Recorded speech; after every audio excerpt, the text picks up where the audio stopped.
மதிப்பிற்குரிய தோழர் கனகராஜ், அமல்ராஜ் உள்ளிட்ட இந்த அவையை, ஆசிரியர் பெருமக்களை நான் அன்போடு வணங்குகின்றேன். ஏற்கனவே பல விஷயங்களை நம்முடைய இதற்கு முன் உரையாற்றிய தலைவர்கள் பேசியிருக்கிறார்கள். எனவே நான் நேரடியாக விஷயத்திற்குள் நுழைவதுதான் நல்லது. இந்த தேசிய கல்விக் கொள்கை தன்னை தானே அறிவித்துக் கொள்வது என்னவென்றால், 34 ஆண்டுகளுக்கு பிறகு இந்த கல்வியில் இருக்கக்கூடிய இந்த நாட்டினுடைய எதிர்காலத்தை திட்டமிட வேண்டிய அவசியம் நமக்கு ஏற்பட்டிருக்கிறது என்று அது அவ்வப்போது அறிவித்துக் கொண்டே இருக்கிறது. தினந்தோறும் இந்த கல்விக் கொள்கை பற்றி ஏதாவது ஒரு சாராம்சத்தில் பிரதமர் பேசிக்கொண்டே இருக்கிறார். இந்த நாட்டினுடைய பிரதமர் கல்வி பற்றி பேசிய வரலாறு என்பது கிட்டத்தட்ட நம்முடைய நாட்டை பொறுத்தவரையில் கல்வி பற்றி பிரதமரோ ஜனாதிபதியோ பேசுவது ஒன்று ஆசிரியர் தினமாக இருக்க வேண்டும், அல்லது ஏதாவது ஒரு தினமாக இருக்க வேண்டும். இன்றைக்கு கூட நாம நேஷனல் லிட்ரசி டே கொண்டாடி கொண்டிருக்கிறோம். ஆனால் இப்படி கல்வியை பற்றி தீர்மானமாக ரேடியோல ஒரு தடவை, டிவியில ஒரு தடவை, கவர்னரோட ஒரு தடவை, ஆசிரியரோட ஒரு தடவை, இப்படி அதிகமாக கவலைப்படும் அளவிற்கு கல்வியிலே என்ன மாதிரி பிரச்சனைகள் விட்டது என்று நமக்கு ரொம்ப கவலையாக இருக்கின்ற அளவுக்கு இன்று பேசிக்கொண்டிருக்கிறார். இதுவரையில் என்ன என்பதை பார்த்துவிட்டுதான் நாம் NEP என்ன சொல்கிறது என்று பார்க்க முடியும். ஆசிரியர்களை the second period of British education என்று சொல்கின்ற பொழுது அவர்கள் தான் குரு என்கிற வார்த்தையை எடுத்துவிட்டு ஆசிரியர் என்ற வார்த்தையை போட்டவர்கள். குறிப்பாக உட்ஸ் டெஸ்பாச் என்று 1854 சார்லஸ் உட் இந்தியாவுக்கு வந்த பொழுதுதான் ஆசிரியர்களுக்கு என்று ஒரு தனியான ஒரு பெயர் வைக்கப்பட்டது. அதாவது they called them instructors, not gurus. அவர்களுக்கு டிசிப்ளின் கிடையாது, ஸ்டூடெண்ட்ஸ் தான் இருக்கிறார்கள், சப்ஜெக்ட்ஸ் என்று அழைத்தார். மாணவர்களை சப்ஜெக்ட்ஸ் என்றும் ஆசிரியர்களை இன்ஸ்ட்ரக்டர்ஸ் என்றும் அழைத்தார். 1882 வந்த வில்லியம் ஹண்டர் தலைமையிலான ஹண்டர் கமிஷன் மாஸ்டர்ஸ் என்று அழைத்தது. ஹண்டர் கமிஷன் ரொம்ப அழகாக சொன்னது, ஆசிரியர் என்றால் யார் என்றால் தி multi talented personalities who can control both their subject and the pupil என்று சொன்னது. மாணவர்களையும் அதே சமயத்துல தன்னுடைய பாடங்களையும் கண்ட்ரோல் பண்ண முடிந்த மாஸ்டர்ஸ் என்று அவர்களை அழைத்தது. சமூகத்தின் உயிர் நாடி என்று ஆசிரியர்களை லட்சுமணசாமி மோலியார் கமிஷன் அழைத்தது. The teacher is a non-religious, non-political, non-casteist authority of human development என்று லட்சுமணசாமி அறிவித்தார். நம்முடைய கோத்தாரி கமிஷன் வந்த பொழுது பெண் ஆசிரியர்களுக்கு தனியாக பிரைமரியில ஒரு இடம் தர வேண்டும் என்று ஒரு அறிவிப்பு வந்தது. The route to become teachers ஈஸியா இருக்கணும், ஒருத்தர் எளிமையாக ஆசிரியர் ஆவதற்கான வழியை நம் நாடு வகுக்க வேண்டும்.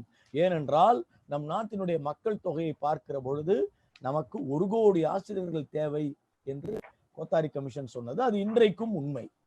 இன்னைக்கு நமக்கு 1 கோடி ஆசிரியர்கள் தேவை. சர்டிஃபைடு டீச்சர்ஸ் தனியா உருவானாங்க, டிடிஎட் என்று டிப்ளமா டீச்சர்ஸ் உருவானாங்க, டிகிரி படித்த நம்முடைய வழக்கமையான ஆசிரியர்கள், இது 3 வகையான ஆசிரியர்களை கோத்தாரி கமிஷன் உருவாக்கியது. இதுல teacher must be given job security, freedom of work, authority என்று கோத்தாரி கமிஷன் சொன்னது. டிஓவா, சிஓவா, இன்ஸ்பெக்டரா ஒருத்தர் அத்தாரிட்டியாக அட்மினிஸ்ட்ரேஷன்ல வரணும்னா ஆசிரியர் பணி ஆற்றி இருக்க வேண்டும் என்கிற ஒரு ஷரத்தையும் கோத்தாரி கமிஷன் முன்வைத்தது. 1986 ராஜீவ்காந்தியினுடைய புதிய கல்விக் கொள்கை வந்த பொழுது ஆசிரியர் என்பது ஒரு தொழில், ப்ரொஃபஷன் என்று அறிவித்தார்கள். டீச்சிங் இஸ் எ ப்ரொஃபஷன் என்று அறிவித்தார்கள். அந்த ப்ரொஃபஷன் வந்த அப்புறம் தான் நம்ம பிஜிடிஸ், எஸ்ஜிடிஸ் என்று பிரிந்து போனோம். அதுல ஒகேஷனல் எஜுகேஷன் கொண்டு வரப்பட்டது. அப்போ தொழில் கல்வி சொல்லிக் கொடுக்க அதற்கான ஆசிரியர்கள் உருவாக்கப்பட்டார்கள். அப்புறம் எஸ்பால் கமிட்டியை பார்த்து விட்டோம். எஸ்பால் கமிட்டியில த டீச்சர்ஸ் ஆர் ஃபெலிசிட்டேட்டர்ஸ் என்று அறிவித்தார். கற்றலை குழந்தைகளிடம் எடுத்து செல்கின்ற ஃபெலிசிட்டேட்டர்ஸ். எப்படி ஒரு இடத்துல உட்கார்ந்து கொண்டு நீயா நானா ப்ரோக்ராம் நடத்துறாங்களோ அந்த மாதிரி ஒரு மத்தியஸ்தம் செய்யக்கூடிய அறிவுக்கும் மாணவருக்கும் இடையில் இருப்பவர் ஆசிரியர் என்று அழகாக எஸ்பால் கமிஷன் அறிவித்தது. சிசிஇ கொண்டு வந்தோம். அதுல ஆசிரியர்கள் அன்றாடம் மாணவர்களின் திறத்தை அறிந்து எஃப்ஏல மார்க் போட்டு தேர்ச்சி பெறும் முறை கொண்டு வரப்பட்டது. அப்புறம் ஆர்டிஇ வந்தது. 2009 ஆர்டிஇ வந்த பொழுது நம்ம எல்லாம் பார்த்து அவர்கள் ஆசிரியர் ஆக வேண்டும் என்றால் ஒரு தகுதி தேர்வு எழுத வேண்டும் என்கிற ஒரு ஷரத்தை கொண்டு வந்தார்கள். டெட் எழுதணும், இல்லை நேஷனல் டெட் எழுதுங்க, ஏதாவது ஒன்றை கொண்டு வாருங்கள் என்று அறிவித்தார்கள். இந்த ஆர்டிஇ டீச்சர் ஸ்டூடெண்ட் ரேஷியோவை 1:20, 1:25, 1:35 என்று அறிவித்தது. அதை சாதிப்பதிலே பல கஷ்டங்கள் இருக்கலாம், ஆனால் அறிவித்தது. ஒரு வாரத்திற்கு 22 பீரியட் கிளாஸ் எடுக்கணும், 18 பீரியட் கிளாஸ் எடுக்கணும் குறைந்தபட்சம் என்று அறிவித்தது. ஒரு பே ஸ்கேல்ல ஒரு இம்ப்ரூவ்மெண்ட் இருக்கணும் என்று ஆர்டிஇ அறிவித்தது. ட்ரைனிங் இல்லாத டீச்சர் இருக்கக்கூடாது என்று அறிவித்தது. சர்டிபிகேட்டோ டிப்ளமாவோ அல்லது டிகிரியோ இருக்கணும் என்று அறிவித்தது. Teacher to be part of school management committee என்று ஆர்டிஇ சொல்கிறது. Number of working day maximum 180 நாள் இருக்கலாம், அதர் டியூட்டிஸ் கொடுக்கறத அவாய்ட் பண்ணுங்கப்பா அப்படின்னு ஆர்டிஇ சொன்னது. இருந்தாலும் நமக்கு கொடுத்துட்டு தான் இருக்காங்க. கார்பரல் பனிஷ்மெண்ட்டுங்கிற ஒன்று இருக்கக்கூடாது, மாணவர்களை எப்படி நடத்த வேண்டும் என்பதற்கான விதிமுறைகளை ஆர்டிஇ அறிவித்தது. ஆர்டிஇ என்பது ஒரு முக்கியமான கல்விக் கொள்கை தான், நாம் எல்லாரும் ஏற்றுக்கொண்ட ஒரு விஷயம். அதுல ஏற்றத்தாழ்வுகள் இருக்கலாம். இப்போ இதையெல்லாம் மீறி தேசிய கல்விக் கொள்கை என்று ஒன்று வந்திருக்கிறது. இந்த நிலைமையில நாம் தேசிய கல்விக் கொள்கையில என்ன எதிர்பார்த்தோம்? தேசிய கல்விக் கொள்கையிடம் என்ன நாம் எதிர்பார்த்தோம்? ஒண்ணு, பிடுங்கப்பட்ட நம்முடைய அதிகாரங்களை நாம் திரும்ப தர வேண்டும் என்று எதிர்பார்த்தோம். ஒரு கல்விக் கொள்கை வருதுன்னா அதுல நமக்கான அதிகாரம் என்னையா? ஒரு மந்த்லி டெஸ்ட் கூட நடத்த முடியல, எல்லா டெஸ்ட்டுமே பொது தேர்வு மாதிரி மெட்ராஸ்ல இருந்து சொல்றத நடத்திட்டு நடக்கிறோம். நமக்குன்னு ஒரு சுதந்திரமும் கிடையாது, மேலிடத்துல இருந்து டிக்டேட் பண்றது எல்லாம் செஞ்சாகணும் அப்படிங்கிற ஒரு சூழ்நிலை. சற்று ஏறக்குறைய அரசியல் வேலைக்காரர்களாக நாம் மாற்றப்பட்டிருக்கிறோம். இதிலிருந்து மீளுவதற்கு வழி தேடணும். பையன் எப்படி வேணா இருப்பான், ஆனா 10% ரிசல்ட் வாங்கணும் என்கின்ற அந்த இடம், மாணவர்கள் எப்படி வேணா இருப்பாங்க, அவனை பத்தி கேள்வியே கிடையாது, ஆனா நீ ரிசல்ட் வாங்கணும் என்கிற ஒரு கம்பல்ஷனை நம்முடைய அதிகாரத்தில் இருக்கக்கூடிய தனியார் மயமாக்கப்பட்ட நாம வேலை பார்க்கிற இடங்கள்ல நமக்கான அந்த ப்ரெஷர் அதிகமாயிட்டே போகுது. இந்த ரிசல்ட் ப்ரெஷரை எப்படி நம்ம பகிர்ந்து கொள்வது, என்ன செய்வது? 2, ஓவர் பர்டன்டு டைமிங்ஸ், ஒர்க்கிங் ஹவர்ஸ், ஆனா காம்ப்ரமைஸ்டு சேலரி. இந்த இதை நம்ம சரி செய்யுமா என்று எதிர்பார்த்தோம். பிரைவேட்டு பெரிய பிரச்சனையா இருக்குது. ஜாப் செக்யூரிட்டி, ஒரு பிரைவேட் த்ரெட் அதிகமா இருக்கு. ஆர்டிஇலேருந்து டெட் வரைக்கும் பல பிரச்சனைகள். ஒரு யாரோ ஒருத்தன் பேரண்ட் எவனோ ஒருத்தன் கொண்டு போய் ஸ்டேஷன்ல சும்மா போன் பண்ணாலே அரெஸ்ட் பண்ண வந்துருவான் போடுறது. ஆசிரியர்களுக்கான உரிமைகள், இந்த உரிமைகளுக்கு பங்கம் வந்து விட்டதே. இதை நாம் எப்படி பாதுகாக்க வேண்டும்? தோழமை உள்ளங்களை எப்படி பாதுகாப்பது? இதிலிருந்து எப்படி மீளுவது? சங்கம் வைக்கும் உரிமை ஒரு பிரைவேட் டீச்சருக்கு கிடையாது. இப்படி பல பிரச்சனைகளை தீர்த்து வைப்பதாக நம்முடைய தேசிய கல்விக் கொள்கை இருந்திருக்க வேண்டும் என்று நாம் எதிர்பார்க்கிறோம். ஆனால் அது எப்படி வந்திருக்கிறது என்பதை நாம் இப்போது பார்க்க வேண்டும். தேசிய கல்விக் கொள்கையினுடைய ஆரம்பியாரம் 2ஆ நான் பிரிக்கணும்னு நினைக்கிறேன். ஒண்ணு சென்ற ஆண்டு வெளியிடப்பட்ட முழுமையான அறிக்கை. இந்த முழுமையான அறிக்கை பார்த்தீங்கன்னா ஒரு 460 482 பக்கம் இருக்குது. இதை முழுமையாக இருக்கிறத ஒரு எக்ஸ்ட்ராக்ட் ஆக்கி ஒரு 68 பக்கத்துல இப்ப கொண்டு வந்திருக்காங்க. அந்த எக்ஸ்ட்ராக்டுக்கும் அதுக்கும் பெரிய டிஃபரன்ஸ் இல்லை. தலைப்பு செய்திகளை போடுற மாதிரி போட்டிருக்கான், மாற்றங்கள் எதுவும் இல்லை. ஒரே ஒரு இடம் மாற்றம் இருக்கு. அது என்னன்னா, இந்திங்கிற வார்த்தையை எடுத்துட்டான், தேசிய மொழின்னு ஒரு வார்த்தையை போட்டிருக்கான். இதற்கு நம்ம அப்புறம் வருவோம், அது ஆசிரியர் சம்பந்தப்பட்டதா என்ன. அப்ப அது சொல்லுது, at the school education level, பாருங்க இந்த வார்த்தை எப்படி இருக்கு, at the school education level the objective of having a teacher அப்படின்னா என்ன? ஆசிரியராக ஒருவர் வேணும்னா அவர் எப்படி இருக்கணும்னு சொல்லுது. Passionate, motivated, highly qualified, professionally trained, well equipped teachers. 5 point சொல்றேன். இந்த 5 பாயிண்ட் இருந்தாதான் அவன் டீச்சர்னு சொல்லுது. Passionate, motivated, highly qualified, professionally trained, well equipped teachers என்று சொல்லுகின்றது. ஆனா நம்முடைய அதுவரையிலான பார்வையில் நாம் எப்படி பார்க்கப்பட்டோம்? we are instructors, we are the national builders, we are the masters என்று நம்மை அறிவித்தார்கள். நம்மை அதற்கும் ஒரு படி மேலே போய் கோத்தாரி கமிஷன் சொன்னது we are actually the building blocks of the society என்று சொன்னார். இந்த வார்த்தையெல்லாம் தூக்கி எறிந்து விட்டு இந்த 5ஐயும் முன்வைத்திருக்கிறார்கள்.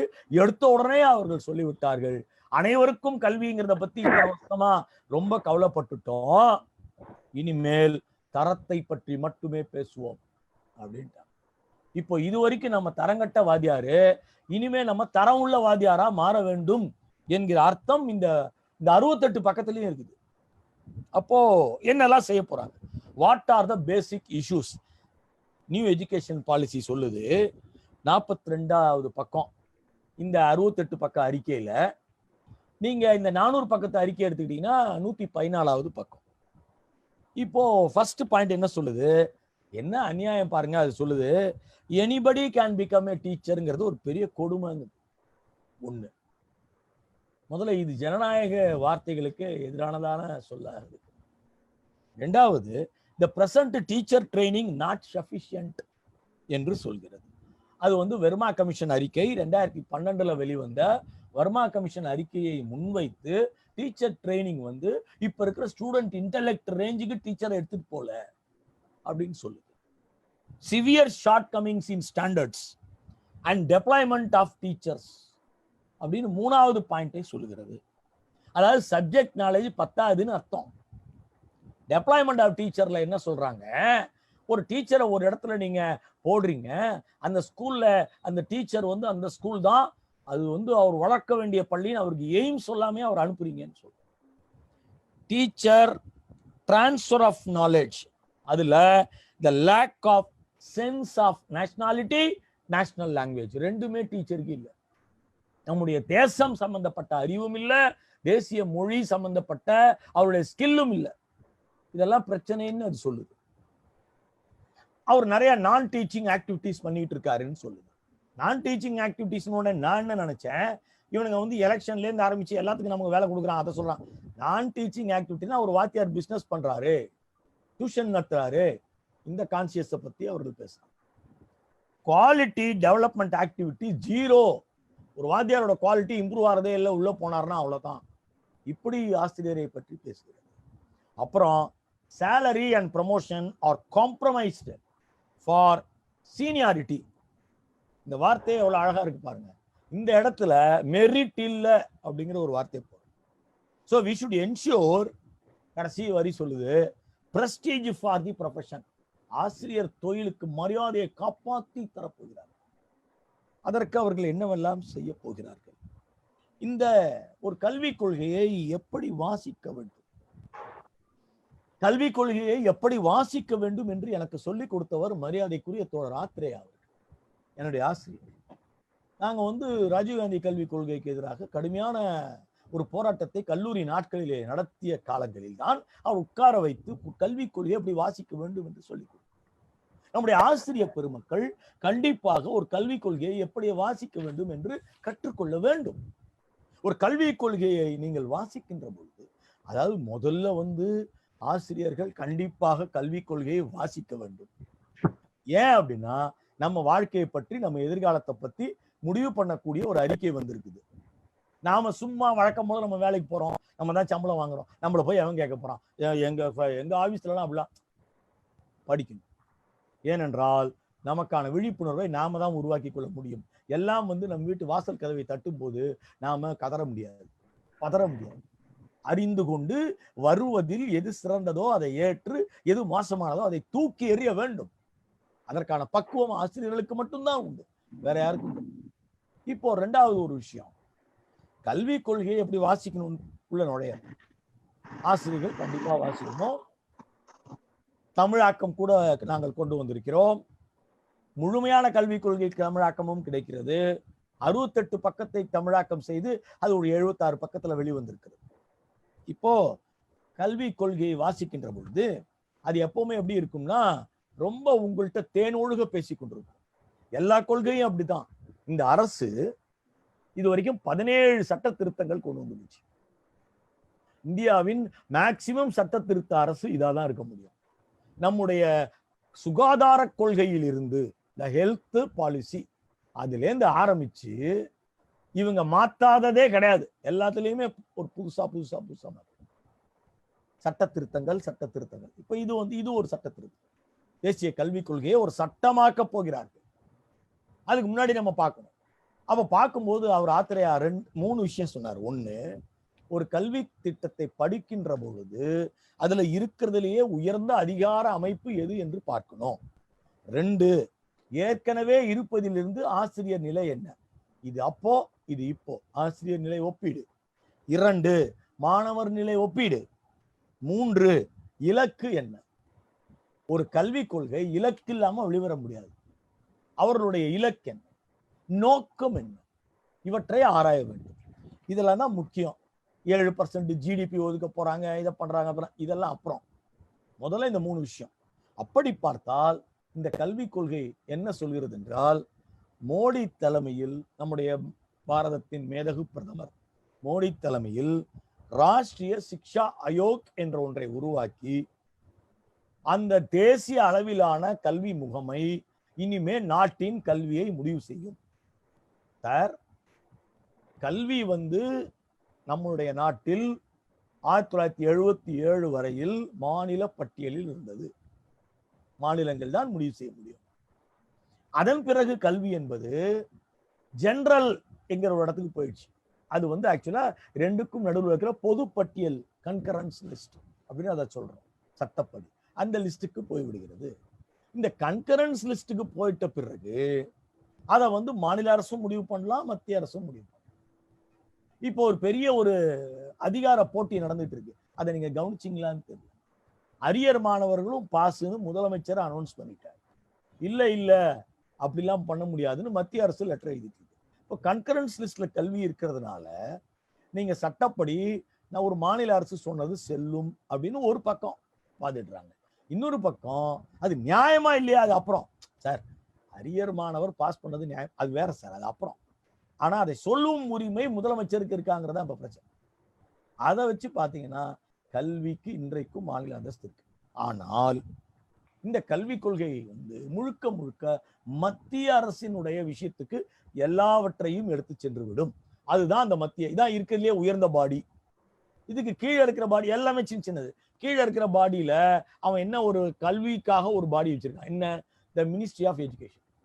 த மினிஸ்ட்ரி ஆஃப் எஜுகேஷன் ஒண்ணுதான். த சன், த மூன் அப்படிங்கிற மாதிரி ஒரு கல்விக்கான அமைச்சகம் இருக்க போகுது. மத்திய கல்வி அமைச்சகம் அல்ல, ஒரு கல்வி அமைச்சகம், இந்திய கல்வி அமைச்சகம். இதை ஏற்கனவே அவர்கள் உருவாக்கி விட்டார். இன்னும் பாராளுமன்றத்தில் வச்சு பேசல, இன்னும் அவர்கள் சட்டமன்றத்தில் நம்மை பேச விடல.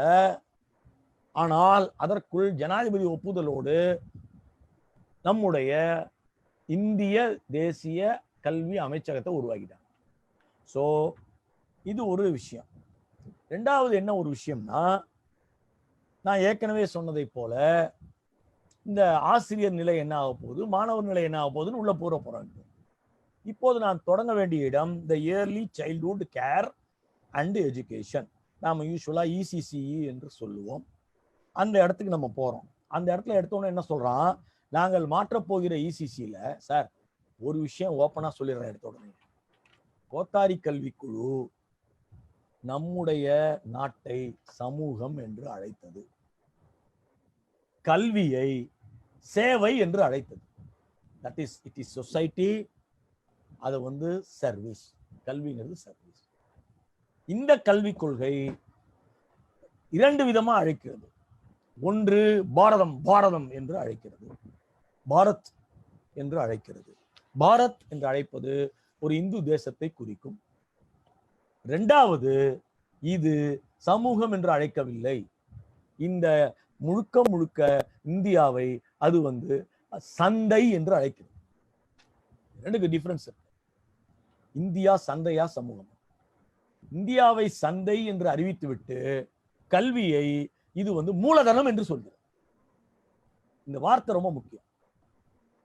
அதனால அது என்ன சொல்லுது? எடுத்த உடனேயே சின்ன குழந்தைகளுக்கான இந்த early childhood care and education ₹1 invest பண்ணா ₹10 ரிட்டர்ன்ஸ் வரக்கூடிய ஏரியான்னு சொல்லுது. பாருங்க, இந்த வார்த்தை வர்த்தக ரீதியிலான ஒரு தெளிவான வார்த்தை. ₹1 இன்வெஸ்ட்மெண்ட் ரிட்டர்ன்ஸ். நீங்க கல்வியை நீங்க வந்து மூலதனமாக பார்த்தீர்கள் என்றால் அதை வந்து நீங்கள் ரிட்டர்ன்ஸே எதிர்பார்க்கணும். அதுல ஒன்றும் சந்தேகம் இல்லை. ஏன்னா உங்களுக்கு லாபம் வரணும். ஏன்னா நீங்க அதை முதலீடா பாக்குறீங்க. முதலீடு லாபம். முதலீடு லாபம் என்கிற வார்த்தையை ஒரு 3 வயசு குழந்தையோட கல்வியிலேயே கொண்டு வச்சதன் மூலியமா அழகான ஒரு கார்ப்பரேட் மொழியை முதல் முறையாக இந்திய வரலாற்றில் இந்த கல்விக் கொள்கையை அறிமுகம் செய்கிறது. It is written in the language of corporates. அதுல ஒன்றும் மாற்றமே. எய்ம் என்ன? இந்த ஆரம்ப கல்வியினுடைய எய்ம் வந்து 2025ல every child 3 to 6 age get free, safe, high quality, developmentally appropriate education. எங்கடா ஹெல்த்? 3 வயசு குழந்தைக்கு நம்முடைய எல்லா கல்வி கொள்கைகளும் இதுவரையில் சொன்னது எல்லாமே குழந்தையினுடைய ஆரோக்கியம், சுகாதாரம் பத்தி தான் பேசும். நமக்கு என்ன கவலைன்னா ஏர்லி சைல்ட்ஹுட் கேர் எஜுகேஷன்ல இந்தியா ஏற்கனவே தோற்றுவிட்டது. உலகிலேயே 5 வயதுக்கு உட்பட்ட குழந்தைகளில் சத்து குறைபாடு காரணமாக இறந்து போகும் குழந்தைகளின் எண்ணிக்கையில் வேர்ல்ட் நம்பர் 1 டிசாஸ்டர் இந்தியா தான். ஆனா அது பற்றி இது பேசல. பேசாம என்ன சொல்லுது? தற்பொழுதைய அங்கன்வாடிகள், ஏற்கனவே அங்கன்வாடிகள் எல்லாமே எப்படின்னு கேட்டீங்கன்னாக்க, நாம வந்து அங்கன்வாடிகள்ல நம்ம நடத்திட்டு இருக்கிறது என்னன்னா பெரும்பாலும் அங்கன்வாடி தான். நம்ம பிரைவேட் ஸ்கூல்ஸ்ல இப்ப நம்ம எல்கேஜி யூகேஜி எல்லாம் சேர்த்திருக்கோம், நாம இல்லைன்னு சொல்லல. ஆனா அங்கன்வாடிகள் தான் ஐடியா. எல்கேஜி யூகேஜில நீங்க என்ன நடத்தணும்னு அரசு இது வரைக்கும் தலையிட்டது இல்லை. நீங்க வேணும்னா நடத்தலாம், நடத்தாமே இருக்கலாம், வெறும் பிளேவே ஆஃப் டே வச்சுக்கலாம். இல்ல நீங்க பாடம் எதுவும் நடத்தாமையே அழகா அவங்களுக்கு பாடல்களும் அதுவும் இதுவும் சொல்லி கொடுத்துட்டு இருந்துடலாம். ஆனா நமக்கு 3 வயசுல கல்வி என்பதை ராஜீவ்காந்தி கல்விக் கொள்கையே கொண்டு வந்து விட்டது. ஆனா அப்போ வந்து நம்ம என்ன பண்ணோம்? விபி சிங் ஆட்சிக்கு வந்த பிறகு இந்த ராஜீவ்காந்தி கல்விக் கொள்கையில் இருக்கிற முரட்டுத்தனங்களை நாம வந்து விமர்சனம் செய்வதற்கு, அதை கொஞ்சம் என்ன பிரச்சனை இருக்கா பார்பா என்பதற்காக நாம வந்து சென்னாரெட்டி தலைமையில ஒரு கல்வி குழு அமைச்சோம். அப்போ அவர் என்ன சொன்னார்னா, மீதி எல்லாம் கலைந்து விட்டார். 3 வயசுல கல்வி வந்து அதை நிறுத்த வேண்டாம். ஏன்னா வந்து கிராமப்புறங்கள்ல 3 வயசுல ஒரு பெண் குழந்தை பள்ளிக்கூடத்துக்கு வந்துருச்சுன்னா அப்புறமா பள்ளிக்கூடத்தை கரெக்டா அனுப்பிச்சிடுவாங்க. ஒரு பையன் வந்து அப்பாவோட வயலுக்கு வேலைக்கு போகாம பள்ளிக்கூடத்துக்கு வந்துட்டானா அவனை காப்பாத்திடுவோம். இதுதான் அப்ரோச். ஆனா இந்த அப்ரோச், இவங்களுடைய அப்ரோச் வேற. இவங்க என்ன சொல்றான்? To grow up in good, moral, thoughtful, creative, emphatic, protective human being-ஆ வரணும்னா இவங்கள ப்ரீகேஜிலேயே பிடிச்சிடணுங்க. 2.5 வயசுல கல்வி. Pre-KG, LKG, UKG, first standard, second standard. இதுதான் ஆரம்ப கல்வியாக இனி இருக்க போகிறது. அடிப்படை கல்வி தகுதியை மாத்துறாங்க சார். ஆரம்ப கல்வியாக இது இருக்க போகிறது. இந்த ஆரம்ப கல்வி என்கின்ற ஒரு விஷயம் ப்ரீ பிரைமரி டீச்சர்ஸ் என்கிற பிபிடியை கிரியேட் பண்ண போகுது. இப்ப டீச்சர்ஸ் ஃபர்ஸ்ட் நுழையிறோம். They are called PPTs. அதாவது எப்படின்னு கேட்டீங்கன்னாக்கா ப்ரீ பிரைமரி டீச்சர்ஸ் என்கின்ற ஒரு விஷயத்தை கிரியேட் பண்ண போகுது. இந்த pre primary teachers anganwadi workers அல்ல. அங்கன்வாடி ஒர்க்கர்ஸ்க்கெல்லாம் ஏற்கனவே வேலை போயிடுச்சு, அவ்வளவுதான், முடிஞ்சு போயிடுச்சு அந்த கதை. அங்கன்வாடி ஒர்க்கர்ஸை என்ன பண்ண போறோம்னு இந்த கல்விக் கொள்கை சொல்லவே இல்லை. ஆனா கல்வி தகுதி மாறுது. என்னையா கல்வி தகுதி? They should know minimum 3 languages. யாரு? பிபிஸ். ப்ரீ பிரைமரி டீச்சர்ஸ்க்கு 3 மொழிகள் தெரியணும். ரெண்டாவது பேசிக். நாம வந்து இது வரைக்கும் கல்வியில என்ன சார் பேசிக் வச்சோம்? அவங்க +2 முடிச்சுட்டு வாத்தியார் ஆகணும்னு விரும்பினீங்கன்னா டிடிஎட் படிக்கலாம். டிடிஎட் படிச்சு முடிச்சுட்டு நீங்க பிரைமரி லெவல்ல வேலைக்கு போகலாம் அப்படின்னு சொன்னோம். அதான் உண்மை. அதுக்கப்புறம் வந்து வேணும்னா நீங்க ஒரு பிஎஸ்சி படிச்சு பிஎட் படிச்சுக்க, நீ வந்து அதை கரஸ்பாண்டன்ஸ்ல படிச்சுக்க. சிடிஎட்னு ஒன்று வச்சிருக்கோம், certified teacher education. Certified teacher education அவங்க தான் ப்ரீ கேஜி எல்கேஜி வாத்தியார். சர்டிஃபைடு டீச்சர் எஜுகேஷன் இது எல்லாத்தையும் தூக்கிட்டான். 4 வருஷம் பிஎட் முடிச்சிருந்தா மட்டும்தான் நீங்க பிபிடியே ஆக முடியும். பிஎட் இப்ப 4 வருஷம் சார். இதை முடித்திருந்தால் மட்டும்தான் உங்களால் பிபிடி ஆக முடியும். Pre primary teachers early childhood education impact ரிப்போர்ட்னு ஒன்று sir. 2017 early childhood education impact ரிப்போர்ட்னு ஒன்று வந்தது. அந்த ரிப்போர்ட்ல 2017லயே இந்த கல்விக் கொள்கையை எழுதுறதுக்காகவே உருவாக்கப்பட்டது அது. அப்போ அவங்க என்ன சொல்லியிருந்தாங்கன்னா, அதுல இந்த ப்ரீ கேஜி எல்கேஜி யூகேஜி எல்லாம் படிச்சுட்டு பள்ளிக்கூடத்துக்கு போகும்பொழுது the child is not properly ready for schooling சொல்லிட்டான். ஸோ அதை பேஸ் பண்ணி இங்க வந்து ப்ரொஃபஷனலிசம் உருவாகணும்னு இவங்க எழுதுறாங்க. எழுதிட்டு ஏற்கனவே இருக்கிற டீச்சர்ஸுக்கு ட்ரைனிங் கொடுக்க போறான். அது வந்து 6 மாச ட்ரைனிங். இன்கேஸ் நீங்க 4 வருஷத்து பிஎட் இல்ல, இப்ப வேற வழி இல்லை, உங்களுக்கு 3 மொழி தெரியல, நீங்க ஆனா அங்கன்வாடியில டீச்சரா இருக்கீங்க, இல்ல எல்கேஜி யூகேஜி வாத்தியரா இருக்கீங்கன்னா உங்களுக்கு 6 மாச ட்ரைனிங் கொடுக்க போறான் சார். அந்த ட்ரைனிங் கொடுக்குற இடத்துக்கு பேர் என்ன தெரியுங்களா? National camp. அது ட்ரைனிங் சென்டர் கிடையாது, கேம்ப். அந்த கேம்ப்ங்கிற வார்த்தை தான் ரொம்ப முக்கியம். இப்போ அதுக்குரிய பெடகாகி வச்சிருக்கான். எதுக்கு? இந்த ஏர்லி சைல்ட்ஹுட் கேர் எஜுகேஷனுக்கு இது வரைக்கும் பெடகாகி கிடையாது, இது வரைக்கும் கரிக்குலம் கிடையாது. நாம ரைம்ஸும் கதை சொல்றதுக்கும் அதுக்கும் இதுக்கும் அதை பயன்படுத்திட்டு இருக்கோம். இப்போ அதுக்கு பெடகாகி உண்டு. பெடகாகிய என்ன அழகா சொல்றான் சார், சைபர்ல இருந்து 3 வயசு வரைக்கும் ஒரு pedagogy, that is one part. அதை பேரண்ட்டுக்கு கொடுத்துருவாராம் அவரு. It will be given to the parent. Paper folding எல்லாம் குழந்தைங்களுக்கு வந்து 3 வயசுல ஸ்கூல் வரதுக்கு முன்னாடி என்ன சொல்லி கொடுக்கணும்னு அது ஒரு போர்ஷன் கொடுத்துட்டான். அந்த போர்ஷன் பேரண்ட்ஸ் வில், இந்த கம்யூனிட்டி வில் பி கிவன். பிறந்தாலே கொடுத்துருவான். பிறக்கும் போதே டாக்டர் வந்து டாக்டர் சர்டிபிகேட்டோட அடுத்த 3 வருஷம் நீங்க என்ன நடத்தணும்னு போர்ஷன் கொடுத்துருவாரு. ஸோ பிறந்ததுல இருந்தே கல்விதான். Next 3 to 8 year education frame work அப்படின்னு ஒன்று போட போறோம். நாம கலைத்திட்ட வடிவமைப்பை 2005 போட்டப்போ ஃபர்ஸ்ட் ஸ்டாண்டர்ட்ல இருந்து கணக்கில் எடுத்துக்கிட்டோம். இப்போ education framework from the ECCE. இந்த இசிசிஇல language, local language, mother tongue, national லாங்குவேஜ்னு சொல்றான் சார். ஹிந்தின்னு சொல்லு, 3 மொழி. நேஷனல் கரிக்குலம் ஃப்ரேம் ஒர்க்கை இதுக்கேற்ற மாதிரி அமைக்க போறான். அதுல என்னெல்லாம் இருக்குமா அந்த கரிக்குலம்ல ஆசிரியர்கள் புரிந்து கொள்ள வேண்டும். The traditions of India, national stories, local song இருக்கலாம், தப்பு இல்லை. ஆனா நாம் நாட்டளவில் பாரத நாட்டிலே இன்று நிலவி கொண்டிருக்கக்கூடிய புராணங்கள், புராண கதைகள், அதனுடைய அடிப்படைகள் எல்லாவற்றையும் குழந்தைகளுக்கு சொல்லி அதற்கு தான் அங்க ஒரு பெடகாகி அதற்கான ட்ரைனிங்ஸ் டீச்சர்ஸ்க்கு கொடுத்துருவான். இப்போ இது வரைக்கும் பிரச்சனை இல்லை. என்ன கொடுக்க போறீங்களோ அதை நீங்க நடத்த போறீங்க, அது பிரச்சனை இல்லை. நாம என்ன வந்து அவங்க கொடுக்குறாங்களோ அதை நடத்த போறோம். ஆனால் சார் ஒரே நாய்ஸியா இருக்கு சார், இது என்னன்னு பாருங்க. மியூட் பண்ணிட்டேன் சார், நீங்க பேச. இப்போ childhood development testing and evaluating teachers குவாலிட்டின்னு ஒரு குரூப் சார். இப்போ என்ன பண்ண போறாங்க அப்படின்னா, இந்த லெவல்ல இருக்க டீச்சர்ஸ்னுடைய குவாலிட்டியை இவால்வ் பண்றதுக்கு குவாலிட்டி ரெகுலேஷன் அக்ரெடேஷன் சிஸ்டத்தை இப்ப கொண்டு வரான். எப்போ? பிபிடிக்கு ப்ரீ பிரைமரி டீச்சர்ஸுக்கு குவாலிட்டி அசஸ்மெண்ட் கொண்டு வரான். நீங்க அதுலயும் தரமா இருக்கீங்களா, ஒழுங்கா நாங்க சொன்னதுதான் நடத்துறீங்களா, நாங்க சொன்ன கதையெல்லாம் நடத்திட்டீங்களா, புராணமெல்லாம் நடத்தினீங்களா, இந்த மொழியில நடத்தினீங்களான்னு பார்க்கறதுக்கு ஒரு டெஸ்டிங் பாடி. இதை வைத்துதான் உங்களுக்கு ப்ரொமோஷன் கொடுக்குறதா என்ன ஏது. This is what is called early childhood care education. அப்புறம் 3rd இருந்து 5th வரைக்கும் 2 years 3 years இருக்கு. 3வது 4வது 5வது. அதோட எய்ம் என்னன்னா 2025 every student of grade 5 and beyond has achieved the fundamental literacy and numeracy. இதுதான் இப்பயும் நம்ம வச்சிட்டு இருக்கிற எய்ம். அவன் என்ன சொல்றான், this is area which should be made most active. இதைத்தான் ரொம்ப ஆக்டிவ் ஆக்க போறோம். எதை வச்சு? இந்த இடத்துல கம்ப்ளைண்ட் பண்றான். என்ன கம்ப்ளைண்ட்?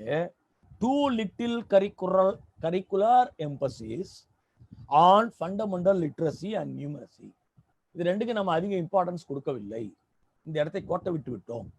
ஒன்று, ரோட் லேர்னிங் தான் நடக்குது, சும்மானாலும் பொட்ட பாடம் போட்டு கொண்டிருக்கிறார், மனப்பாடம் பண்றாரு.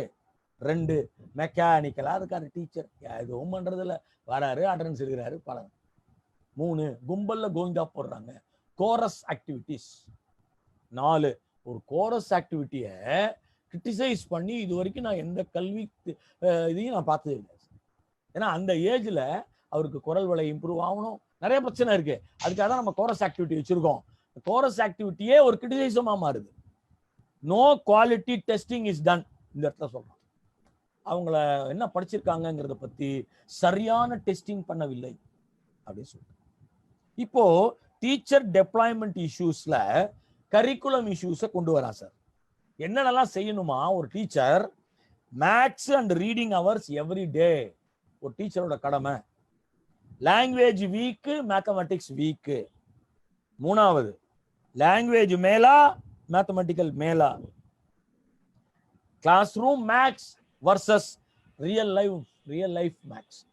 இதுக்கெல்லாம் என்ன பண்ண போறாங்கன்னா, தேசிய மொழிவள மற்றும் கணித மேம்பாட்டு வாரியம் டெல்லியில அமைச்சிருவான். அந்த வாரியத்தின் மூலியமா உங்களுடைய குவாலிட்டியை செக் பண்ணுவாங்க.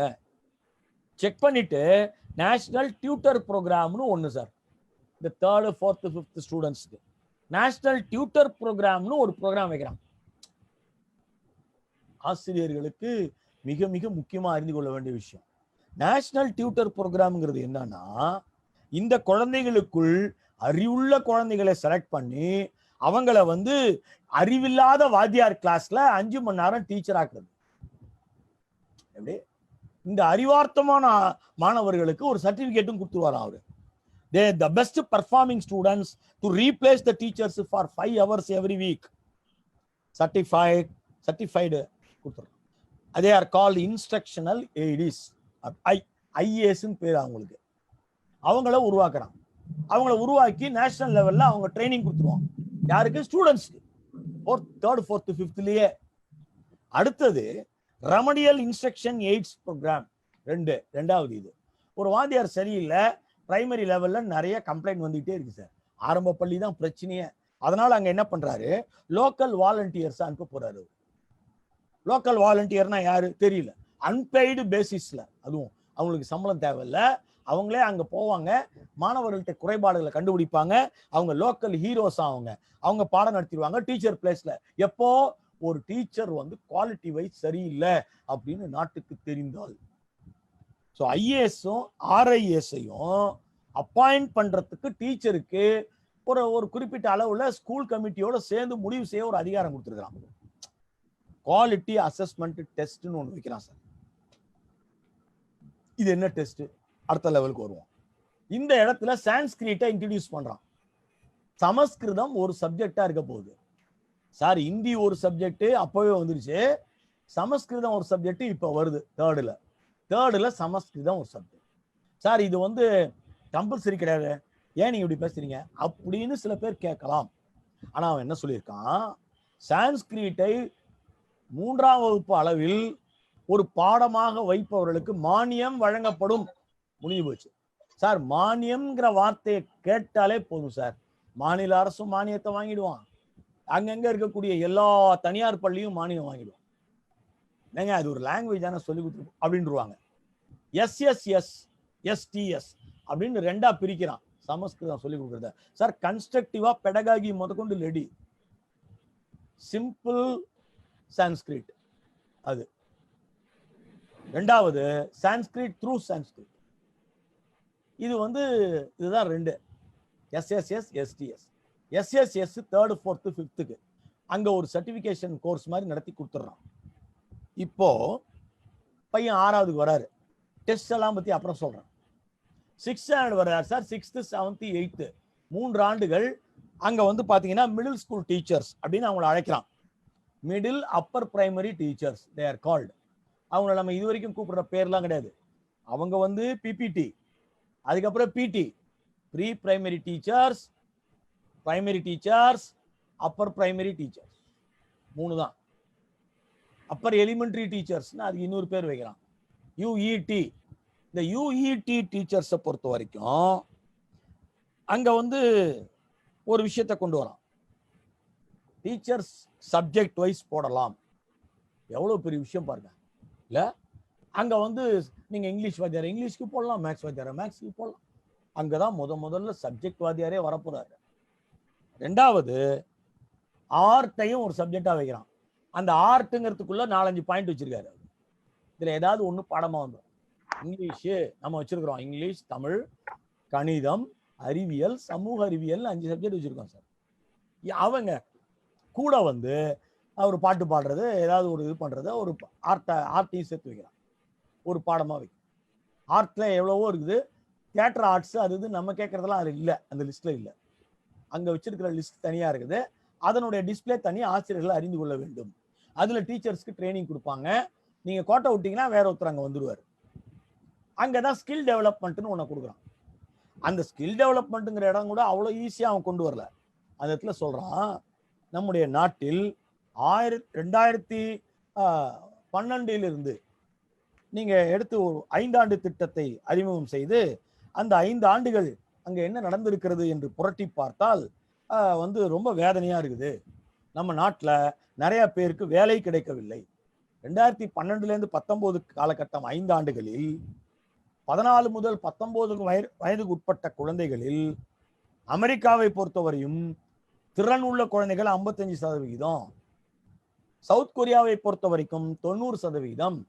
ஆனால் இந்தியாவில் 5% தான் ஸ்கில் இருக்கு அப்படிங்கிற ஒரு பாயிண்ட் அங்க போட்டுட்டு, அதனால 6வதுல இருந்தே ஸ்கில்லை கற்றுக் கொடுக்குறோம்.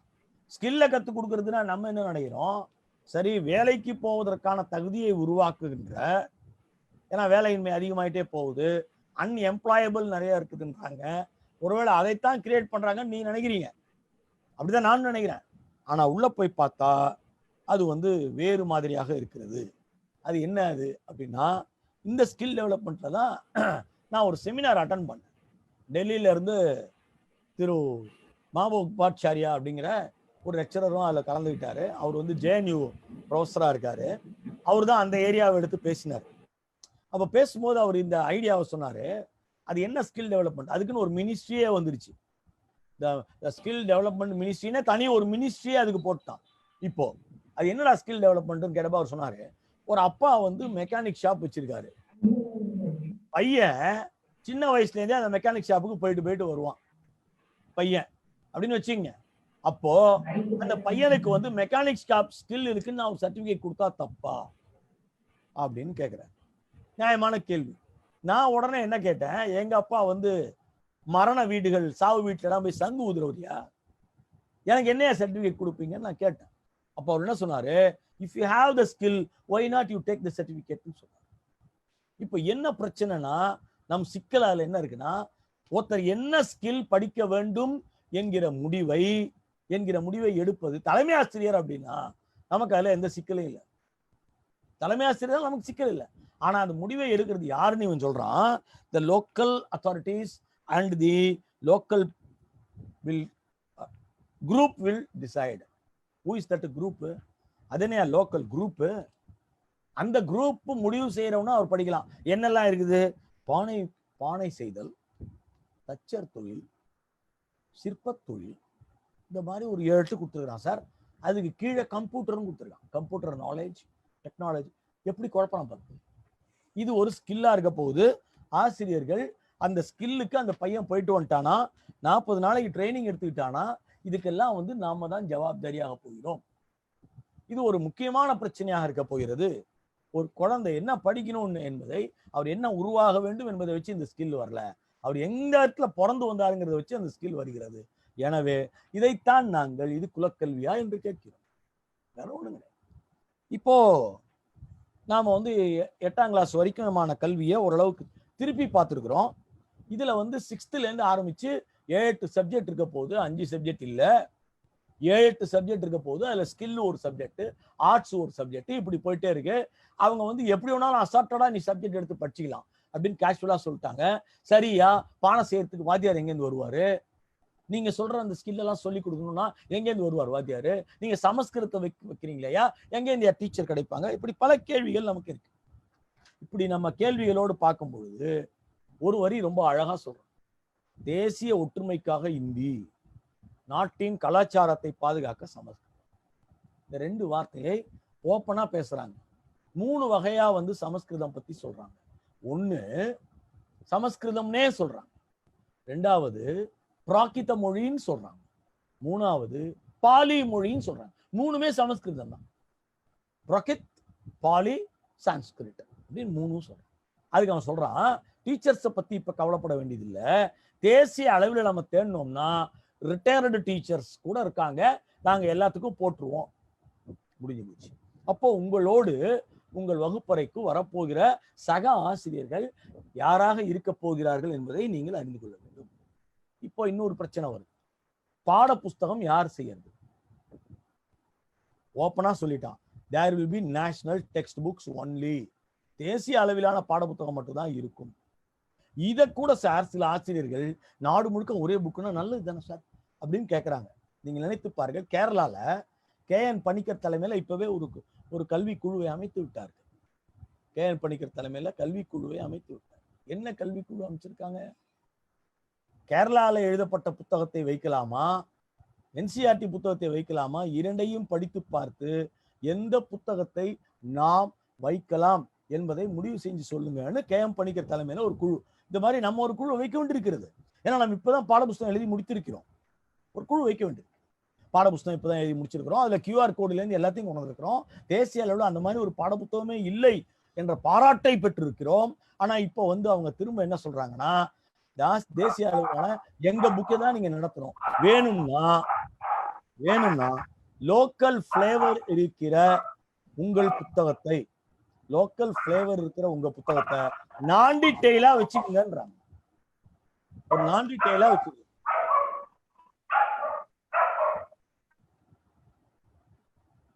என்று சொல்கிறார்.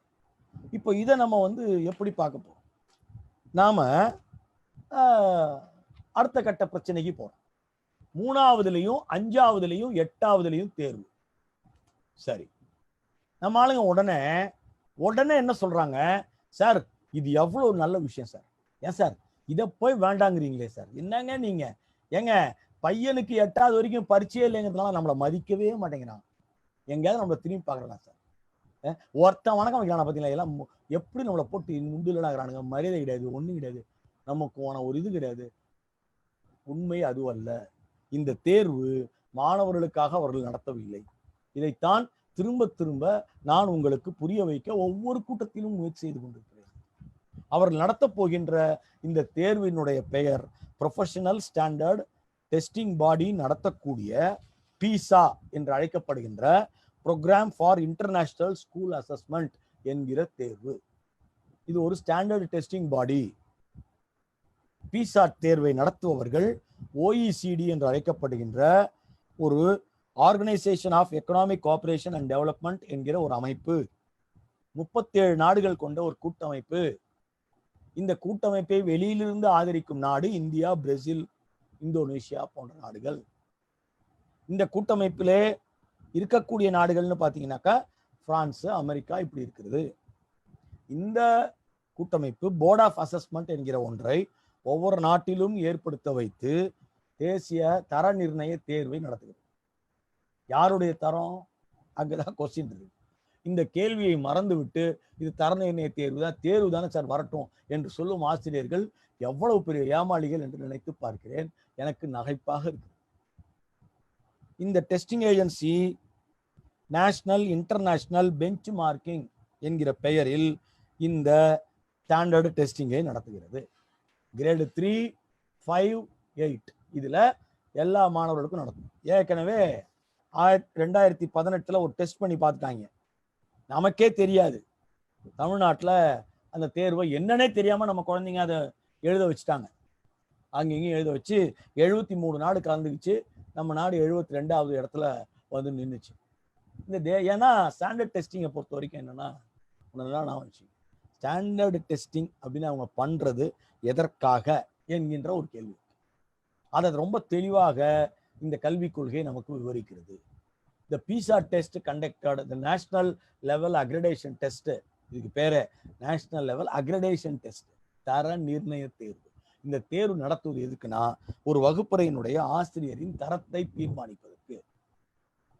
உங்க இந்த டெஸ்ட் எழுதி ஸ்கோர் வந்ததுக்கு அப்புறம் உங்கள் வகுப்புல மாணவர்களை அவன் 3 அனௌன்ஸ் பண்ணுவான். நல்லா நான் வச்சுங்க, நான் சர்வதேச சான்றோடு பேசிக் கொண்டிருக்கிறேன். என்கிட்ட இருக்கிறது ஒரு ஸ்கோர் போர்டு. இந்த ஸ்கோர் போர்டை தான் ஒவ்வொரு டீச்சருக்குமான ஸ்கோர் போர்டா அவங்க கொடுத்துருவாங்க. இதுல இந்த பீசால 2019 வருடம் செப்டம்பர் 17 போய் நம்முடைய பாரத பிரதமர் அவர்கள் இனிமே 2021 ஆண்டிலிருந்து இந்த தேர்வை இந்தியாவும் எழுதும் என்று கையொப்பமிட்டிருக்கிறார். இது அவங்களுடைய வெப்சைட்டுக்கு போனாதான் தெரியுது. இதை நம்மளுடைய நேஷனல் நம்மளுடைய NEP-ல இது இல்லை, கையெழுத்து போட்டிருக்காருங்கிறது அவங்க வெப்சைட் போனா. இது வரைக்கும் இந்த மாதிரி எத்தனை கையெழுத்து போட்டாருன்னு தெரியல. ஏன்னா ஃபாரின் முழுக்க அவர் போயிருக்காருல்ல, வேற எங்கெல்லாம் கையெழுத்து போட்டாருன்னு இனிமேதான் நமக்கு தெரிய வரும். அது இன்னொரு கையெழுத்து எங்க போட்டிருக்காருங்கிறத நான் கடைசியில சொல்றேன். இன்னொரு கையெழுத்தும் போட்டாரு, அதுவும் நம்மளை பாதிக்க போகுது. இப்போ இந்த தேர்வு நடத்தும் போது என்ன கொடுக்குறான்னா ஸ்கூல் குவாலிட்டி அசஸ்மெண்ட் கார்டுன்னு ஒண்ணு கொடுக்குறாங்க. இந்த கார்டு உங்க வகுப்பறையில 36 பேர் 80 பேர் படிக்கலாம்னு வச்சுங்களேன், 3ஆ பிரிக்க போகுது. ஒன்னு honours group, average group, slow learner group. இந்த 3 குரூப்பா உங்க வகுப்பறையை அது பிரித்து விடும். அது 3ஆக பிரித்த பிறகு என்ன செய்யும் என்றால் 3ஆக இது நமக்கு பிரிஞ்சிடும். பிரிஞ்ச பிறகு என்ன ஆகும் நான் சொல்றேன். நீங்க ஹானர்ஸ் எத்தனை ப்ரொடியூஸ் பண்ணிருக்கீங்க, ஆவரேஜ் எவ்வளவு ப்ரொடியூஸ் பண்ணிருக்கீங்க, ஸ்லோ லேர்னர் எவ்வளவு ப்ரொடியூஸ் பண்ணிருக்கீங்க. ஸ்லோ லேர்னர் உங்கள்கிட்ட அதிகமாக இருந்தால் நீங்கள் தரமான ஆசிரியர் அல்ல, உங்களிடம் இருந்து பல உரிமைகள் பிடுங்கப்படும். ஹானர்ஸ் அதிகமா ப்ரொடியூஸ் பண்ணீங்கன்னா உங்க தரத்துக்கு ஏற்ற மாதிரி உங்களுக்கு ப்ரமோஷன் கொடுக்கும். இன்னுமே உங்களுக்கு உங்களுடைய வயது மூப்பு அடிப்படையிலையோ சர்வீஸ் அடிப்படையிலையோ நீங்கள் கல்வி கற்ற டிகிரி அடிப்படையிலையோ எக்காரணம் கொண்டு உங்களுக்கு ப்ரமோஷன் கிடையாது. அதான் நான் வச்சுக்கேன். இந்த தர நிர்ணய தேர்வு நடத்துவது ஆசிரியர்களை தர நிர்ணயம் செய்வதற்கு. First point. இந்த தேர்வு எங்கெல்லாம் அறிமுகப்படுத்தப்பட்ட போதோ பட்டுள்ளதோ அங்கெல்லாம் டிராப் அவுட்ஸ் ரொம்ப அதிகம். அமெரிக்காவில் இன்னைக்கு 29% டிராப் அவுட் என்ன பண்றதுன்னு தெரியாம முடிச்சிட்டு இருக்காங்க. அதுல 92% பிளாக்ஸ் அண்ட் இமிகிரண்ட் சில்ட்ரன். இது ஆஸ்திரேலியால 26% டிராப் அவுட்டோட இருக்காங்க. Steep increase in suicide. 32% drop out பிரேசில்ல. அதுல டீச்சர் சூசைட்ஸ் அதிகம் பாருங்க. ஆனா நம்ம ஆளுங்க அதை இங்க கொண்டு வந்து நம்முடைய மாணவருக்கு தேர்வு நடத்துறாங்க. பாஸ் ஃபெயில் சமூகத்தை உருவாக்குவதற்கு தான், அது வேற ஒண்ணு. பாஸ் ஃபெயில் டீச்சரை உருவாக்குவதற்கு தான், வேற ஒண்ணு. இப்போ you have to check the quality. குவாலிட்டியை செக் பண்றதுக்கு இந்த தேர்வை பயன்படுத்த போறாங்க. இந்த தேர்வு தனி. இந்த தேர்வு நடந்துட்டு இருக்கும் போதே 8ஆம் கிளாஸ்க்கு பப்ளிக் எக்ஸாமும் நடக்கும். பப்ளிக் எக்ஸாம் முடிஞ்ச உடனேயே அடுத்த செகண்ட் 8ஆம் கிளாஸோட பள்ளி கல்வி முடிஞ்சு போச்சு. அவர் வேணும்னா ITI போய்க்கலாம், வேணும்னா அவர் என்ன வேணுமோ பண்ணிக்கலாம். 9வது 10வது 11வது 12வது 4ம் ஒரே ஆண்டாக கொண்டு வந்து சேர்க்கிறான். 4ஐயும் ஒரே ஆண்டா கொண்டு வந்து சேர்த்த பிறகு ஒரு வருஷத்துக்கு 2 செமஸ்டர். நம்ம ஆளுங்க என்ன சொல்றாங்க, இதை சார் பப்ளிக் எக்ஸாம் ஒரு பெரிய தொல்லையா இருக்கு சார், 10ஆவதுல 1, 11th 1, 12th 1. அதுக்கு பதிலாக செமஸ்டர் நல்லது தானே சார். இல்லை சார், 8 பப்ளிக் எக்ஸாம்னு அர்த்தம். இப்போ நீங்க 3 பப்ளிக் எக்ஸாம் விட்டுட்டு 8 பப்ளிக் எக்ஸாம் மாத்திக்க போறீங்க. 8 பப்ளிக் எக்ஸாம் போதும் ஒவ்வொரு முறையும் அந்த ரிசல்ட் வரும்பொழுதெல்லாம் உங்களுக்கான டீச்சர் அசஸ்மெண்ட் ஒன்னையும் வெளியிட்ட போறாங்க. So teachers quality will be followed very closely. It will be a multidisciplinary program in 9th 10th 11th 12th. அப்பவே அந்த குழந்தை 9வதுலேயே ஆர்ட்ஸ் படிக்கிறதா, சயின்ஸ் படிக்கிறதா, இங்கிலீஷ் படிக்கிறதா, தான் வந்து காமர்ஸுக்கு போறதா என்பதை முடிவு செய்ய வேண்டும் அப்படின்னு அந்த இடத்துல சொல்லியிருக்காங்க. இதன் பிறகு அவங்க ஸ்டூடெண்ட்னே சொல்லலை. இதுக்கப்புறம் அவர்கள் கேண்டிடேட்ஸ் என்று அழைக்கப்படுவார்கள், தேர்வர்கள் என்று அழைக்கப்படுவார்கள். 4 வருஷம் B.Ed தவிர வேற எதுவுமே இருக்காது. 1 ஆசிரியர் ஆவதற்கு. 2வது ஒருத்தர் டீச்சர் ஆகணும்னா என்ன செய்யணும், அந்த இடத்துக்கு இப்போ வந்துட்டோம். +2 முடிச்சிட்டான் பையன், டிகிரி. அவன் பயங்கரமா அவனை கஷ்டப்பட்டு தலைகையில் நின்று உயிரை கொடுத்து அவனை பாஸ் பண்ண வச்சிட்டீங்க. 8 செமஸ்டர் முடிச்சிட்டான்.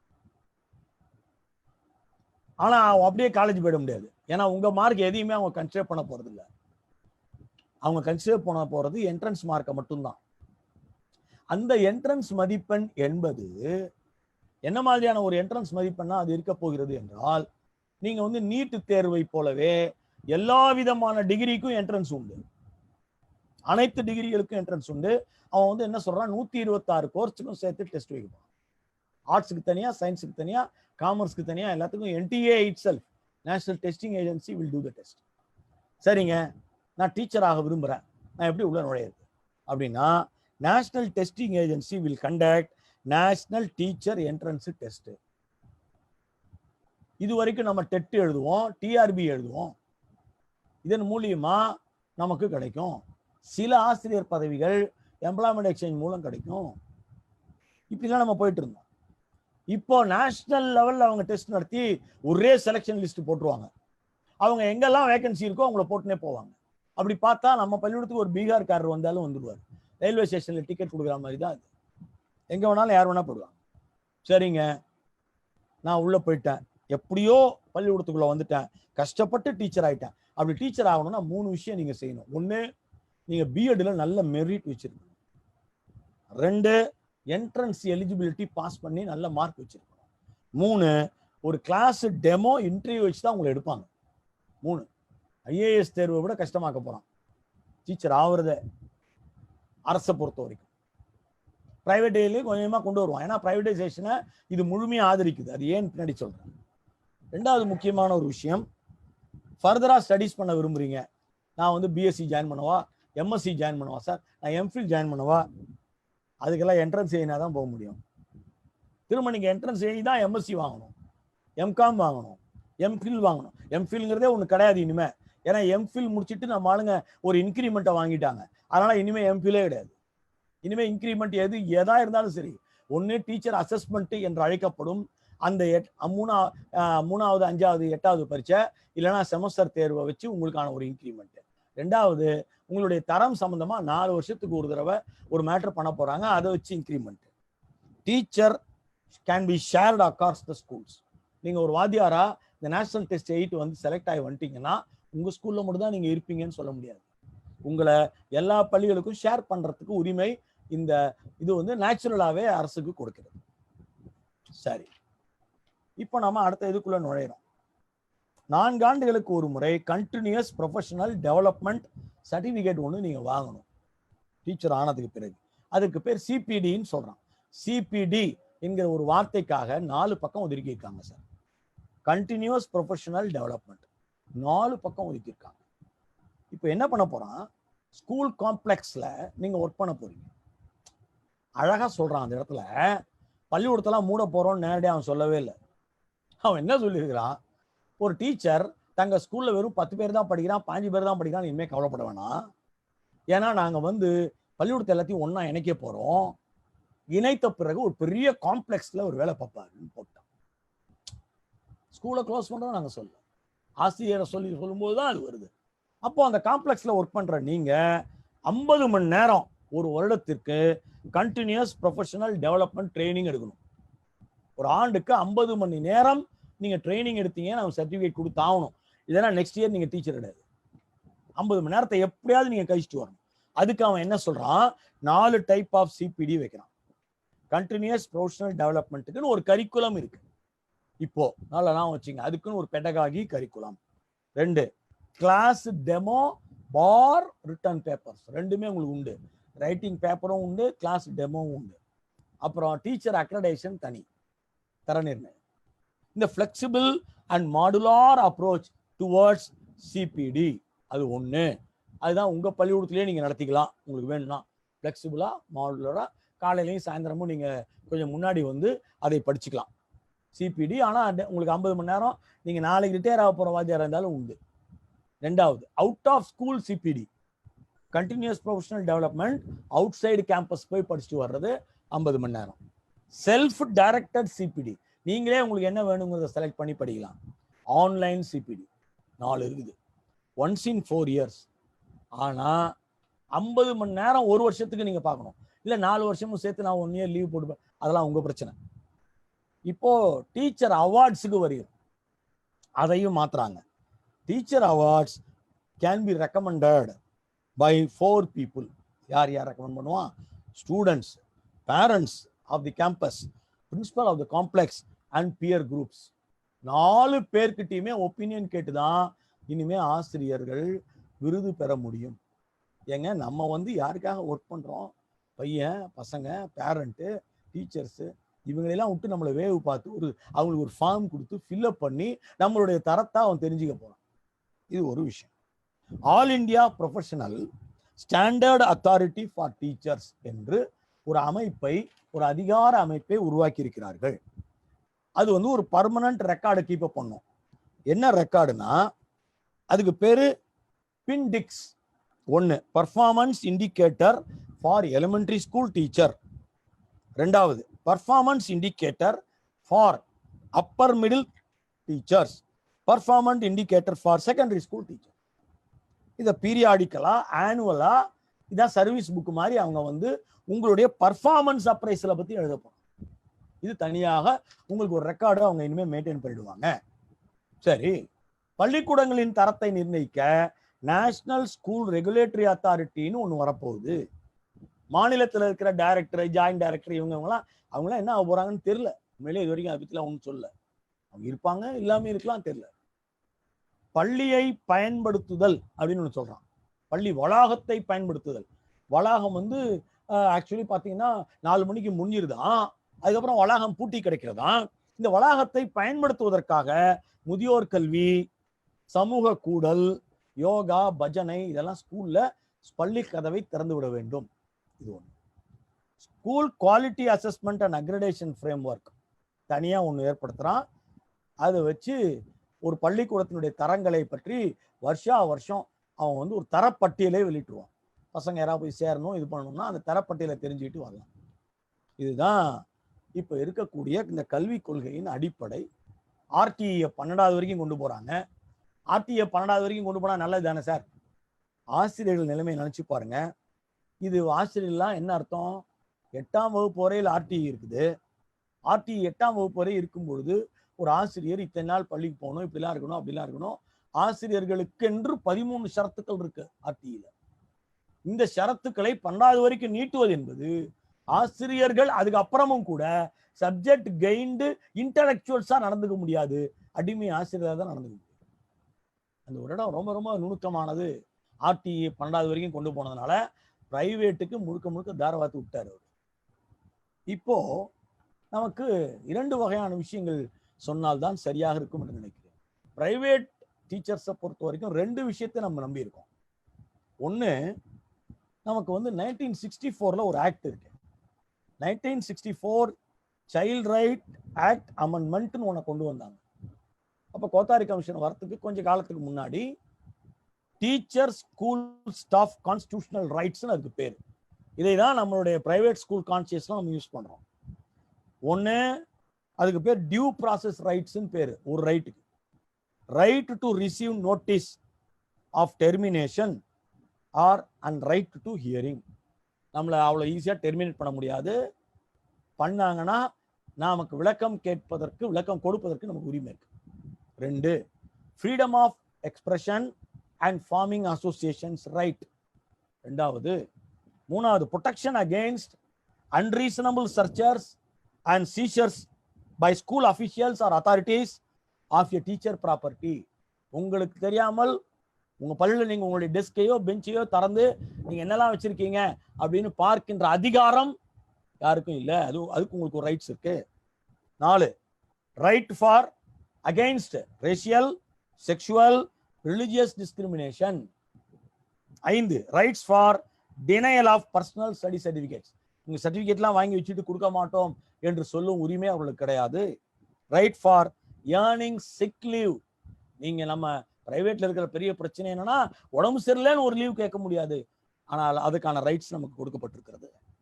இதை வச்சு நம்ம சுப்ரீம் கோர்ட்ல இது வரைக்கும் நம்ம கேட்பதெல்லாம் என்னெல்லாம் கேட்டுக்கொண்டிருக்கிறோம் என்றால், சுப்ரீம் கோர்ட்டை பொறுத்த வரைக்கும் 5 மேஜர் விஷயங்கள் நம்ம கேட்கணும். 1, ரெகுலரைசேஷன். நம்மளை பொறுத்த வரைக்கும் நம்மளை வந்து பிடிஏ ஸ்டாஃப் அது இதுன்னு சொல்லி வச்சுக்கிட்டு லென்த்தி சர்வீஸ் பண்ண அப்புறமும் ரெகுலரைஸ் பண்ணாமல் இருக்கிறது. 2வது, டெர்மினேஷன். எந்த பேசிக் லைன் ஆஃப் இதுவும் இல்லாம திடீர்னு கூப்பிட்டு நம்மளை ரீசன் இல்லாம டெர்மினேட் பண்றது. நம்ம இதுக்காக லேபர் கோர்ட்டுக்கு தான் போயிட்டு இருக்கோம், எல்லாருமே நல்லா ஞாபகம் வச்சுக்கோங்க. மூணாவது, equal pay. we claim that we should get equal pay to the regular teachers because we do equal work, even more equal work. நாலாவது, பெனிஃபிட்ஸ் கேட்கணும். What ever the teaching for years, நமக்கு பென்ஷன் வேணும், gratuity வேணும், இது போன்ற விஷயங்களை compulsory ஆக்கணும். இதுக்கான ஒரு ரெகுலாரிட்டி பாடி வேண்டும் என்று நாம் கேட்கிறோம். மேற்கண்ட பிரச்சனைகளை பற்றி இந்த தேசிய கல்விக் கொள்கை ஒரு வார்த்தை கூட பேசவில்லை. பிரைவேட்டைசேஷனை பற்றி ஆதரித்து இது பேசுகிறது. இதுல ரெண்டு பேரா அப்படியே படிக்கிறேன், அப்படியே கேளுங்க. ரொம்ப நமக்கே ஆச்சரியம் தரக்கூடிய 2 பேரா இருக்கு இதுல. அப்படி பார்த்தா பாருங்க, பொதுக்கல்வி முறையில் மேலும் வலு சேர்ப்பதற்கு, இது எங்க மொழிபெயர்ப்பு, உயிர்ப்பும் துடிப்பும் மிக்கதாக மாற்றிட பெரிய அளவில் முதலீடு செய்யல் அவசியமாகிறது. இதற்காக உண்மையான அறநோக்கங்கள் கொண்ட தனியார் குழு பங்களிப்பை நாம் ஆதரிக்க வேண்டும். Privatisation number 1. நம்பர் 2, பொதுத்துறை தனியார் துறை ஆகிய இரண்டுமே தரமான கல்வி தருவதை குறிக்கோளை கொண்டுள்ளதால் இரண்டுக்கும் நான் ஒரே மாதிரி தான் நாம் நடத்த வேண்டும். இந்த 2 பேராவையும் சொல்லிட்டாங்க. ஆனால் தனியார் பள்ளிகளை ஆதரிப்பது என்கிற பெயரில் தனியார் முதலாளிகளைத்தான் ஆதரித்திருக்கிறார்களே தவிர தனியார் பள்ளிகளிலே பணி செய்து கொண்டிருப்பவர்கள் குறித்து மிக மிக மோசமான ஒரு விஷயம் இந்த கல்விக் கொள்கைக்குள் இருக்கிறது. நாம இதுவரைக்கும் லேபர் கோர்ட்டுக்காவது போயிட்டு இருந்தோம். இனிமேல் national tribunal for common regularity regime of teachers என்று ஒன்றை உருவாட்டிருக்கிறார். நாம இனிமே ட்ரிபியூனலுக்குத்தான் போக முடியும் என்று இந்த கல்விக் கொள்கை சொல்லுகின்றது. ட்ரிபியூனல் என்று வருகின்ற பொழுது தனி கோர்ட்டுக்கும் அதற்கும் என்ன வித்தியாசம்? இந்த ட்ரிபியூனலை எதுக்காக கொண்டு வராங்க அப்படின்னா, நேஷனல் லெவல்ல அவங்க சர்வதேச யூனிவர்சிட்டிஸ் உள்ள நுழைக்க போறாங்க. சர்வதேச யூனிவர்சிட்டி உள்ள வரப்போகுது. ஒரு 200 இன்டர்நேஷனல் யூனிவர்சிட்டிஸ், பிரைவேட் யூனிவர்சிட்டிஸை கொண்டு உள்ள திணிக்கிறாங்க. இந்த பிரைவேட் யூனிவர்சிட்டிஸ் உள்ள வரும்பொழுது அந்த யூனிவர்சிட்டிஸ் பள்ளிக்கூடம் ஆரம்பிப்பதற்கு உரிமை கொடுக்குறாங்க. இந்த யூனிவர்சிட்டிஸ் பள்ளிக்கூடம் ஆரம்பிச்சதுன்னா அந்த பள்ளிக்கூடம் என்ன ஏமாத்துது, நான் ஒரு டீச்சர் அப்படின்னா நான் கோர்ட்டுக்கு போயிடக்கூடாதுங்கிறதுக்காக இது வேர்ல்டு ட்ரேட் ஆர்கனைசேஷன்ல இவர் போட்ட கையெழுத்து. அதான் சொன்னேன், இன்னொரு கையெழுத்து போட்டிருக்காருப்பா, கவனிப்போம். நம்ம வேர்ல்ட் ட்ரேட் ஆர்கனைசேஷனுடைய வார்த்தை லெவல் பிளேயிங் ஃபீல்டு. இந்த நாட்டு பல்கலைக்கழகம், அயல்நாட்டு பல்கலைக்கழகம், தனியார் கல்வி, that should be a level playing field. அதுக்கு உங்க கோர்ட் ஒத்து வராது, ட்ரிபியூனல் தான் ஒத்து வரும். நாங்க அமெரிக்க சட்டப்படி இருப்போம், நீங்கள் உங்கள் சட்டப்படி இருங்கள், நமக்கென்று பொதுவான சட்டங்கள் இருக்க வேண்டும் என்று லெவல் பிளேயிங் ஃபீல்டை உருவாக்குகின்ற பிரம்மாண்ட ஆபத்தை இந்த கல்விக் கொள்கை நேரடியாக பேசுகிறது. இவற்றையெல்லாம் வைத்து பார்த்தால் இந்த கல்விக் கொள்கை நம் உரிமைகளை பேசவில்லை. இந்த கல்விக் கொள்கை நமக்கான சமத்துவ கல்வியை பற்றி பேசவில்லை. இந்த கல்விக் கொள்கை உண்மையிலேயே இது சொல்வது போல 2030 அனைத்து குழந்தைகளையும் படிக்க வைக்க வேண்டும் என்கிற நோக்கத்தோடு வரவில்லை. ஒன்னு சொல்றேங்க, கடைசியா சொல்லி முடிக்கிறேன். ஆக்சுவலி நாம இத்தனை நாள் வரைக்கும் கவலைப்பட்டதெல்லாம் ஆர்டிஇல இருக்கிற ஒரு ஷரத்து இருக்கிறதே, அந்த ஒரு ஷரத்தை கஷ்டப்பட்டு நம்ம கொண்டு வந்தோம். அதாவது டிராப் அவுட் என்கிற ஒரு வார்த்தை. இந்த டிராப் அவுட்ஸ் இப்ப கூட தனியார்ல ஃபீஸ் கட்ட முடியலன்னு ஒரு பையனை நிறுத்திட்டா நாம தான் போராடுறோம்.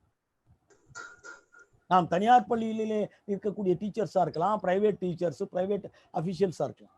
ஆனால் குழந்தைகள் என்று வருகிற போது சமூக நீதிக்காக நாம் போராடுகின்றோம், பெண் கல்விக்காக நாம் போராடுகின்றோம். இந்த டிராப் அவுட்ஸ்ங்கிற வார்த்தையை எடுத்துதான் சார், அதுக்கு பதிலா ஒரு வார்த்தை. இப்ப என்ன பிரச்சனை, ஆர்டிஇல குழந்தைங்க டிராப் அவுட் ஆனா வாத்தியார் தான் பொறுப்பு, தலைமை ஆசிரியர் பொறுப்பு, இந்த கல்வியை நடத்துகின்ற அமைப்பு பொறுப்பு. ஆனால் இப்ப நம்ம என்ன செஞ்சுக்கிறோம், 9% தான் டிராப் அவுட் தமிழ்நாட்டுல. நல்லா நான் வச்சுங்க, 9% இப்ப வந்தது இல்ல, 2014 இருந்து இப்பக்குள்ள வந்த பல பிரச்சனைகள்னால வந்தது.